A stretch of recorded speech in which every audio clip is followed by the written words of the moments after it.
Today's episode of Ship Shape, I'm excited to check in with some of the ship team working on a ship that's been my personal favorite since the moment it was first introduced, the Aegis Reclaimer.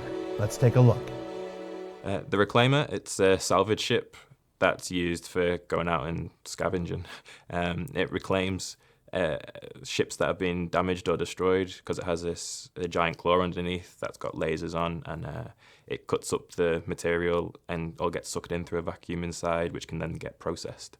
It's got a drone bay at the top of it, so it's got these hatches that will open out, and you just have player-controlled drones that will fly out from there, which can then go to help salvage parts of the ships. I would expect it. The Reclaimers, so you and your friend might get intel on where the latest conflicts happened, and you rock up. And the ship's fairly tough, but it's not a combat ship, so it can probably go in fairly aggressive space. But then when it gets there, its role is effectively just to clear up. It's like a giant space hoover, is the idea, yeah. And I expect people will have fun just hunting and exploring, looking for things that have salvage value in the universe. The Reclaimer is very industrial and kind of rugged feeling. So it's an Aegis ship, and we take a lot of cues and art styles from other Aegis ships, but we've remixed it, I guess you could say. So we looked at a lot of industrial spaces, like old factories or old kind of steel mills, that kind of thing. And we also drew a lot of inspiration from like Alien, from the Nostromo. So you'll see a lot of cues to the Nostromo in there. That kind of built the style of the Reclaimer. So yeah, it's a bit more rugged and industrial, and you'll notice it feels a little bit more lived in, a little bit less clinical than some of the other ships. It was good fun, just trying to work out that whole system of how it goes from floating around in space to being processed and passed into the ship and then stored inside the ship somewhere in a way that actually makes sense from point A to point B.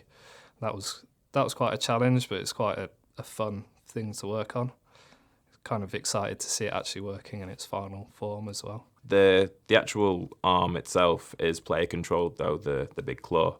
That person sits next to the pilot in the bridge, and from the bridge, it's all glass windows everywhere, and you just see the arm shooting out underneath, and that's how the player controls it. They just see it and eyeball it, so it's quite impressive.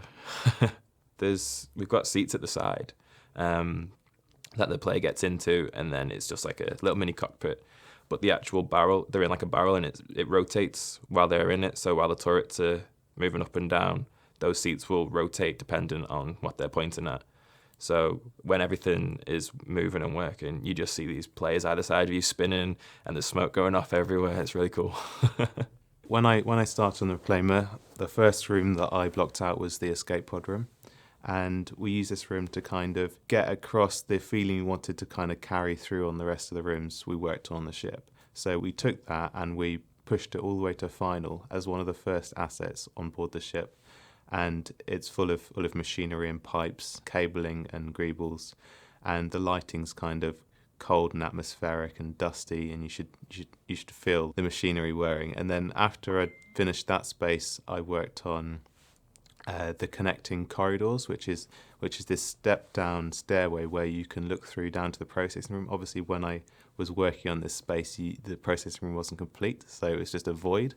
But now you should be able to walk down, and below you'll have the refinery process, and you might see metal and things whirring. After the stairwell, you head down into the tech corridors. The tech corridors are the space that is designated for the computer systems and the servers and basically all the plumbing and wiring for the center of the ship. And this is very much the core where all the kind of systems and machinery are controlled from. And from there, you have the central drone room. We have 3 drones that are able to be player controlled in order to go out and collect salvage and bring it back to the Reclaimer's machines and process. And from there, you have 2 control booths and the racks and mechanisms for maintaining your drones and repairing them and keeping them all in order. I suppose they're designed to feel quite cold and industrial, but I've left kind of little kind of comfy corners in places so that it feels kind of cozy. Like the control booth has got 2 big comfy chairs and it's quite isolated, and then you go out into the actual drone room and it's quite open and exposed. And it's the same with other areas on the ship. It's supposed to be kind of like a big nest effectively, and you might find a little area where you can kind of drop down, have your cup of coffee or whatever, and then back to it. The first room that I worked on was the processing room, which is kind of like the trash compactor from Star Wars, but we've thrown in big, huge spinning blades in there as well, just to help crush it up. So it's basically a big, noisy room that's really sweaty and grimy, and it's just got huge blades spinning, churning metal up. It was actually really fun to work from because it was one of the few pieces of interior work that we had concept for. So it was nice to see somebody's interpretation of it and then just put your own spin on it. It's got a huge door at the back where all the scrap metal gets processed through. And it's cool seeing all the lights spinning off and then that door opening up. And it's filthy. There are some creature comforts in the ship. It's not all an industrial workspace. So the area that I was working on specifically was the habitation area for all the crew and the captain. So you will see more kind of softer elements. So you'll see lots of padding on the walls. The crew have their own sleeping area and, their own bathroom, their own kind of chill out area as well. So it's not all industrial, but we tried to break the ship down into zones. So you have a habitation area, a technical area and engineering areas, and all of them are kind of quite distinct. And that also actually helps the player with signposting throughout the ship. So I know a criticism of previous ships was that people would find it very hard to navigate around in them. So that's something that we tried to fix from the very beginning, in that the layout made sense and you could find your way around without getting lost. I worked on the engineering deck as well. That's where the engine's power comes from. That's another sweaty area full of chains, and drew a lot of inspiration from Alien, the Nostromo in this. The whole ship really is very Nostromo themed. But yeah, that room's got this floating there's a floating walkway through this room, and it circles around the engine component, and it just feels it's full of smoke and fog. I think my favourite bits have been the kind of smaller rooms, like the little kind of spaces that wouldn't normally have that much attention, but I've gone and put a little bit more effort into those areas because I think it's quite cool for the context of ship to have like almost the little things like the broom cupboard are totally filled out with detail and little monitors and machines, and you'll probably hear whirring and tinkering as you go in there, and everything kind of looks like it's got a function and a kind of reason behind it. There's a captain's quarters where he's separated from everyone else with his own little office and bedroom and very swanky. And across the way from him, you've got the crew quarters, which holds 6 people. They've got their own bathroom. And then there's a mess hall as well, which again is very similar to the one from Alien, where it's just a table that curves around and people just sit around it, and it's sunk into the floor a little bit. While I also did the habitation area, I also did the cockpit. And the cockpits are easily the most challenging area of the ships. The rest of the ship is kind of simple in a way. As soon as you get to the cockpit, there's so many different systems and departments that become dependent on each other in a very small area.